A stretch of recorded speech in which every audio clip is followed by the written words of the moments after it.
Hi everyone and welcome back. In today's video I share another method to make your smoky jollof rice for Christmas, so keep watching.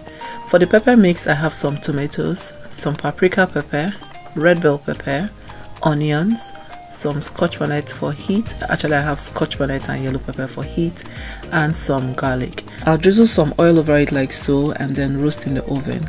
In the absence of an oven, add a bit of oil to a non-stick pan, place the pepper in there and toast on medium heat until it turns charred. Now for the meat stock, I have some chicken and goat meat in there. You can use either of both. I then went in with some garlic, ginger, onion, curry, thyme, black pepper, seasoning cube and salt. I'm going to cook this until it is done.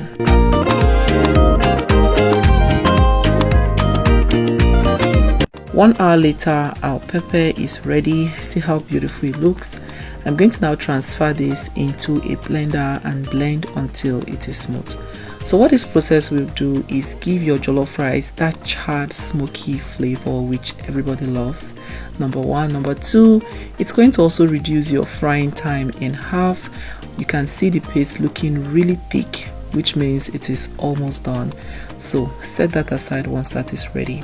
The meat is cooked now. Scoop it out, fry and set aside as well. The stock you want to sieve, we'll need it later for the rice. So now in another pot, I'll go in with some of the oil I used to fry the chicken. Then add some chopped onions and fry for about 2 minutes until it becomes fragrant. Next I'll go in with some tomato paste and fry till it becomes sweet. That way we are sure all the tanginess is gone.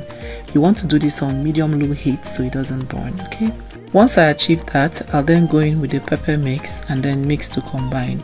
At some point I went in with oil because you need this to fry and not boil. To season this, I'll go in with some thyme, some curry powder, seasoning cubes, salt, white pepper and some smoked paprika. Mix to combine and allow to fry for about 15 to 20 minutes. After 20 minutes, this is what we have, looking well fried. At this point, I like to take out some of the stew just in case it is too much or I need to add it at the end. Then I went in with some washed rice that I washed thoroughly until the water ran clear. Mix it to combine and then go in with our meat stock. Once you add the meat stock, you can now top up with water if your stock is not enough. You want the liquid and the content of the pot to be at the same level.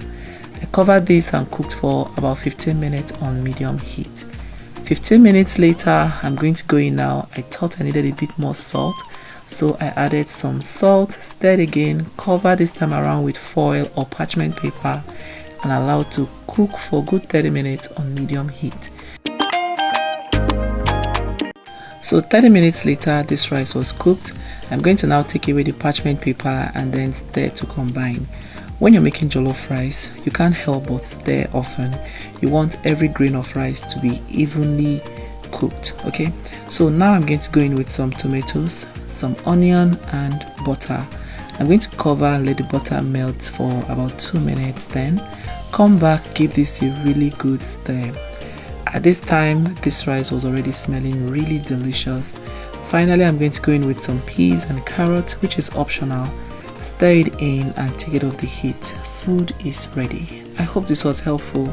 See you in my next one. Bye.